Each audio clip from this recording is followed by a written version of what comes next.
Sumhaki, Prodi Pendidikan Matematika NPM 34200009. Tujuan pembuatan video ini adalah untuk menunjang mata kuliah adaptasi, mitigasi, dan perubahan pada lahan kering. Tema yang saya ambil adalah stop menggunakan pupuk kimia pada lahan pertanian. Pupuk merupakan suatu zat yang ditambahkan pada tanah untuk mempercepat pertumbuhan tanaman. Dan salah satu jenis pupuk yang marak digunakan di bidang pertanian dan perkebunan adalah pupuk kimia. Namun tanpa kita sadari bahwa pupuk kimia itu memiliki kekurangan dan kelebihan. Yang pertama ada dampak positif. Yang pertama, menyuburkan tanah. Pupuk kimia dapat menyuburkan tanah yang tidak subur secara cepat. Hal tersebut karena pupuk kimia mengandung zat harap seperti nitrogen, fosfor, kalium, belerang, magnesium, serta kalium yang penting bagi pertumbuhan tanaman. Yang kedua adalah mempercepat pertumbuhan tanaman. Pupuk kimia juga memiliki kandungan yang mudah terurai sehingga mineral di dalamnya dapat dengan cepat terserap oleh tanaman, sehingga membuat tanaman tumbuh lebih cepat dan sehat, juga terhindar dari hama. Yang ketiga adalah lebih efisien, karena pupuk kimia lebih efisien jika dibandingkan dengan pupuk organik. Hal ini dikarenakan pupuk kimia mudah digunakan dan murah, serta memiliki kandungan mineral di dalamnya, dan juga memiliki banyak pilihan sesuai dengan kebutuhan tanaman. Setelah mengetahui dampak positifnya, sekarang kita ke dampak negatifnya, yaitu yang pertama adalah tanah menjadi mengeras. Penggunaan pupuk kimia secara terus-menerus dapat membuat tanah mengeras dan kehilangan porositasnya. Hal ini dikarenakan penggunaan pupuk meningkatkan kadar asam dalam tanah. Hal ini berarti tanah akan menjadi sangat padat sehingga air akan sulit masuk. Begitupun dengan sirkulasi udara. Begitupun dengan sirkulasi udara yang berkurang. Hal tersebut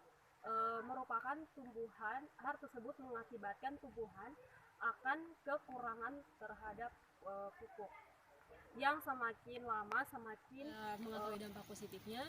Sekarang adalah dampak negatif, yaitu yang pertama adalah tanahnya mengeras. Penggunaan pupuk kimia secara terus-menerus dapat membuat tanah mengeras dan kehilangan porositasnya. Hal ini dikarenakan penggunaan pupuk meningkatkan kadar asam dalam tanah. Tanah itu menjadi padat sehingga air akan sulit masuk.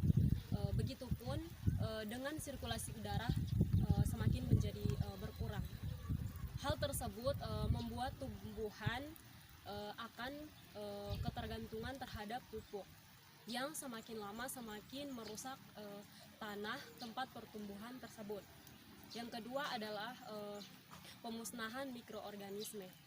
Bahan kimia sintetis dalam pupuk kimia dapat mengubah pH tanah sehingga membuatnya menjadi asam. Peningkatan keasaman ini dapat membunuh mikroorganisme yang dibutuhkan oleh tanah. Misalnya bakteri pengikat nitrogen dan bakteri pembentuk antibiotik, serta berbagai macam jamur. Memicu gangguan kesehatan. Konsentrasi nitrogen yang tinggi dari pupuk kimia tersebut akan merusak ke dalam tanaman hingga batuan akuifer dan yang ketiga adalah memicu gangguan kesehatan.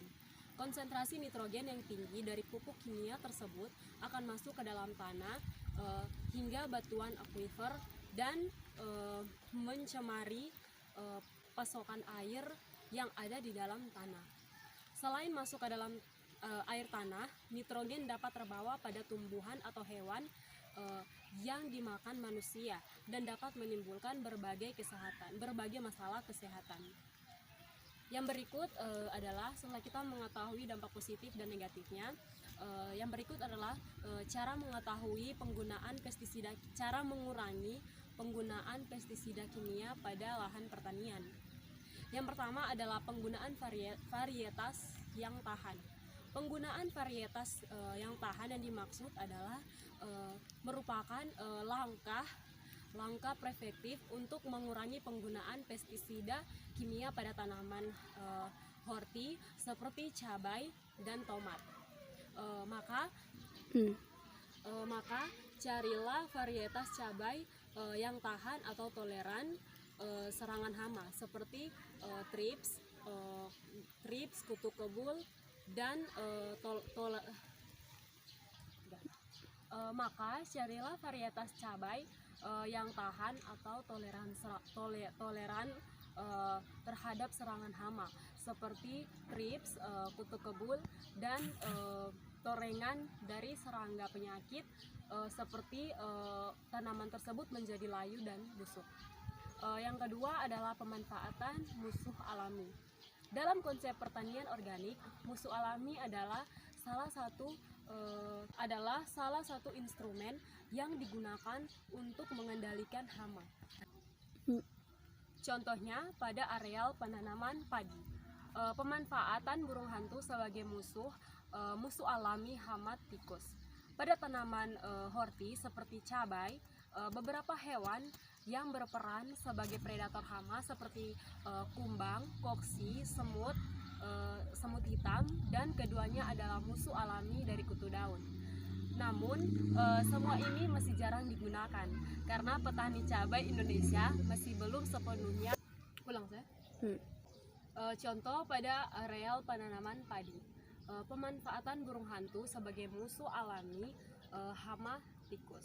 Pada tanaman horti seperti cabai, beberapa hewan yang berperan sebagai predator hama seperti kumbang, koksi, semut, dan semut hitam, yang keduanya adalah musuh alami dari kutu daun.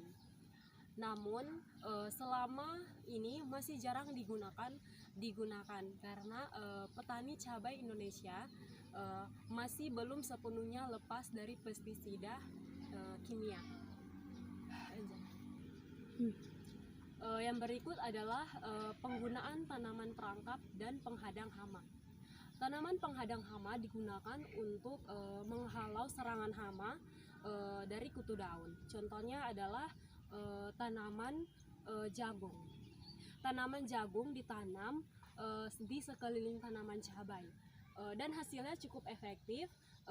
Hama dari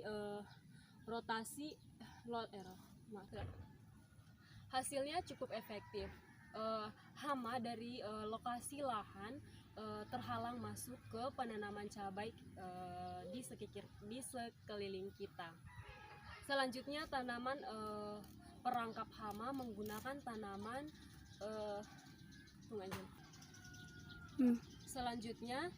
tanaman perangkap hama menggunakan tanaman refugia, yakni tanaman bunga berwarna cerah seperti tanaman bunga matahari dari marigold. Sekian materi yang saya bawakan pada hari ini.